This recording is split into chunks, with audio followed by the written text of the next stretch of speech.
Hey, so, how about a fun one since I still owe you guys a video from August? Proceed.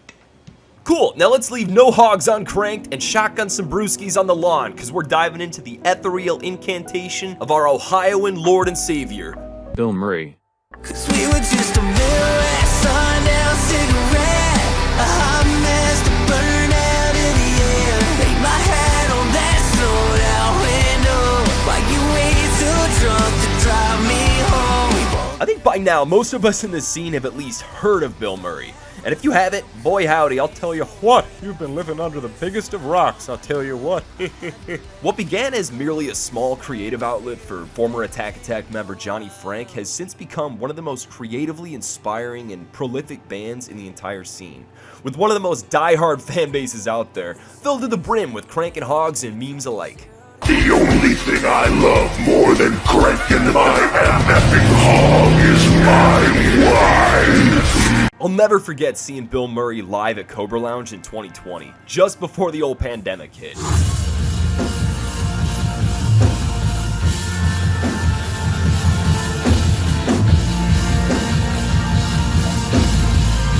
Wait for it, this is my favorite part right here.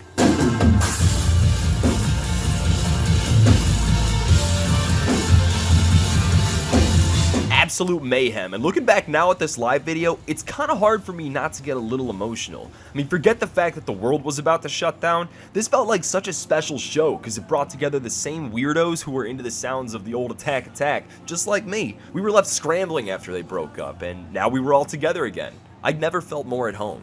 Fast forward to 2024, we got a consistent full band that's selling out shows across the country, 5 more banging albums, and a song that was quite literally the embolic trigger that made me want to make this video.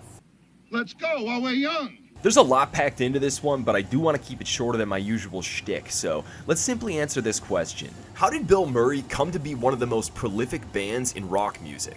Also, what the f*** is Countrycore? Well, sir, I think it comes down to 3 simple ingredients. Johnny Franck, innovation, and persistence. Johnny was so much of Attack Attack. He brought that like fun, no fucking care about what anybody thinks. Does it make us laugh? And do we have fun playing it? That's all that matters. So we can't talk Bilmuri without talking Johnny Franck, right? Obviously, he got his first big start as Attack Attack's clean vocalist and rhythm guitarist. His voice was a staple in the band, and in addition to his instrumental talent, his writing talent was immense. A big reason it's important to dive into Johnny's history with AA and how it relates to Bilmuri now is the resemblance. He was a huge part of the production and writing in Someday Came Suddenly and their self-titled. I remember when he left the band in 2010, and then when they put their next one out, This Means War, in 2012, being like, alright, this is cool, this is good, but I miss the zaniness. At the time, I didn't realize how big an impact Johnny had on their sound, let alone where his musical endeavors would take him. I just missed that sound. It was hard to describe. And I thought it was gone forever and ever. To me, Bilmuri is it really like ties up so much about what Attack Attack really was. Cut to 2019, I'm watching Punk Rock NBA's video on how Attack Attack changed the game, and Finn starts talking about Johnny's new music. I'm like, oh shit. Johnny Franck, who played guitar and did the clean vocals in Attack Attack, he's now a producer who has a sole project called Bilmuri. I fucking love this band, and I wish that they would get more attention.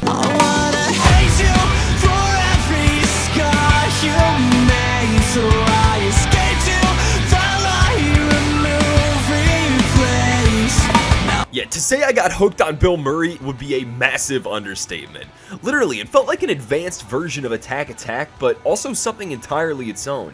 And most importantly though, it was an addicting sound, like ear crack. Listen to some Bilmuri with me, bro! Come on, listen to some Bilmuri with me, bro! You know you want to! One song. That's it, just one. Speaking of unconventional ways to catch a buzz, that brings us to our next ingredient, innovation. Find somewhere pure, an island in the sky. Be on my own and make me feel alive. Honestly, I feel like this one kind of speaks for itself. To say Bilmuri's music is inventive, imaginative, and innovational is to say a bear shits in the woods at this point. I think the real key here is understanding the why. That is, why would someone bother combining the sounds of metal and hardcore with the sounds of country, electronica, hard rock, indie, new wave, pop, and basically anything at this point? Well, it's simple. You think it sounds cool.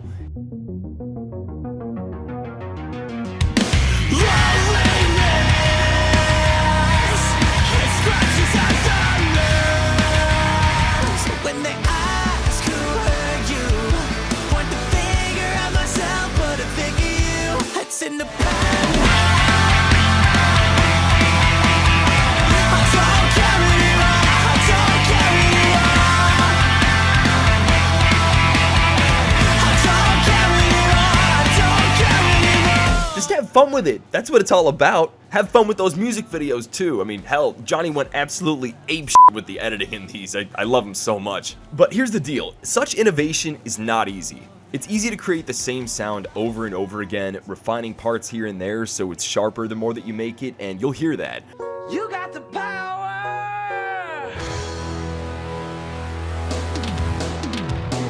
But you're still kind of left yearning. On the other hand, trying to create a new sound over and over again while trying to refine it, while also thinking of even newer, sometimes extravagant ideas to layer over it, while also asking yourself, do I even like this? It's hard as f***. So, why do it? Well, it's satisfying, gratifying, fulfilling, enriching, illuminating, rewarding, edifying, fruitful. Just feels good, man. When you get something right, you know it sounds different, it's cool, there's parts that make you laugh because you remember writing it and the journey you took in creating something so special. Like any creative outlet, that's what keeps you coming back for more. But you gotta keep coming back, and you keep pushing yourself. To quote City Lights, the winding path to peace is always a worthy one, regardless of how many turns it takes. Which finally brings us to ingredient number 3 before I wrap this bad boy up like a hog in a blanket. And probably the simplest ingredient at that, persistence. Nothing in this world can take the place of good old persistence. Since 2016, Bilmuri's produced a total of 16 albums. I'm not even gonna bother counting each song per record. I know it averages out to something like 6 to 8 songs per album, which totals out to, in my salesman math, about 112 songs total in the last almost 10 years. Yeah, I would lose my mind if I didn't release an album every year, but this next year will probably be 2. And by the way, 10 of those albums he produced before 2020, back when Johnny was doing everything himself. His mantra was this: make as much dope shit as possible and good things will happen. Johnny's made so much music over the years, it's only natural to muck about with the styles he loves the most and see what comes out. Heavy music is the most exciting music to him, so why not combine it with country and see what comes out? How about trance? How about lo-fi? I mean, just keep making shit. That's what art is all about. Sitting down, looking at that blank canvas, f***ing around, and then finding out. One idea leads to another, you'll connect another with another, and so on and so forth. Kinda like how I make these videos. I just like throwing shit in for lulz. Me too, you mother suck. Bilmuri exemplifies not only what Attack Attack was meant to be, but what cutting-edge music is supposed to be. And Johnny exemplifies even more. His creativity, his drive, his passion for putting sounds together and making something beautiful, and for music in general, Johnny's a benevolent force. We're just lucky to have him here, along with the whole band. So go on out and treat yourself to American Motorsports, some damn good Countrycore. Tell you what, boy, I love them heavy guitars. And by the way, to answer the last question, what's Countrycore? Well, it's when you take metal and hardcore riffs and combine it with country elements.